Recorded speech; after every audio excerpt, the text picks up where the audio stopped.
So in the past 7 years in the UK, if you lived here in the past 7 years, I have lived here longer than that, you can count the number of prime ministers that have resigned. Either they were asked to resign by the other members of parliament, or they voluntarily resigned because they could not meet up with their responsibilities anymore. They are either found being irresponsible or some kind of gross misconduct, so they have to resign.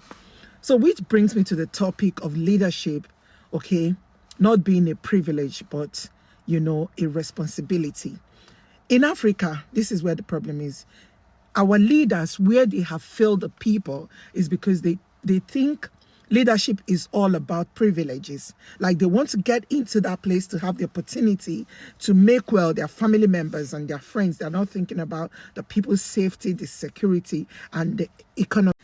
African leaders, they are not scared to be leaders. In the UK where I live, and some of you can testify to it, people are scared of leadership in this part of the world. Generally, the Western world, people are scared of leadership. Do you know why? Because it comes with a lot of responsibilities. This is why people are scared. I have worked in the health and social care industry for years, and I can tell you there are people who they are qualified to be high band nurses. Like in the NHS, they have bands like band 7, 8. Some people are supposed to be higher, but they remain HCAs. HCA is ordinary healthcare assistant, and that is the lowest grade of the career in healthcare. All right. So, but they refuse to go up. And I've asked a few people, why? I've asked them the question, why are you still an HCA? These people are well experienced. They've worked with the NHS for years. But when you ask them, why are you still an HCA? Why don't you want to be a band 7, but even honorary band 5? But they remain at band 2, some of them band 3, because they've been there for long, they are in band 3. And you're asking them, they say no, because Nikki, they don't want responsibility. That it comes with a lot of responsibilities, and they don't want to be accountable for any losses, for any misconduct, for anything. As a leader, you're not just accountable for your own misconduct, you are accountable also for the misconduct of the people who are subject to you. So now this is the problem with our African countries.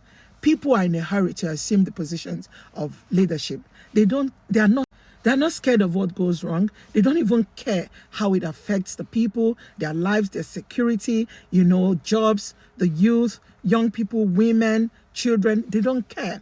They just want to be in that position to get what they can get at the time. So leadership is not a privilege. It is a responsibility. And the earlier we start letting our leaders know that, in fact, the better for all of us, because we have to be part of, creating that good leadership in our countries. Okay. African people think that being a leader is even here in the UK where I am, you see all these nurses coming from abroad, like coming from Africa. They are in a hurry to be band 7, band 8. The next thing you hear, somebody has lost their PIN. Because they don't know what it takes. They think it's about the salary. No, it's not about the money. It's not about the money at all. It's about accountability. It's about responsibility. It's about you being in charge, okay, taking responsibility for anything that goes wrong. Okay, so when you're in a hurry to assume a position that you cannot defend, you'll find yourself crashing down as soon as possible. So the earlier we get this into our heads, that leadership is not a place where you go to get privileges. No, it's a place where you go to assume responsibility. All right. So I hope you share this video. So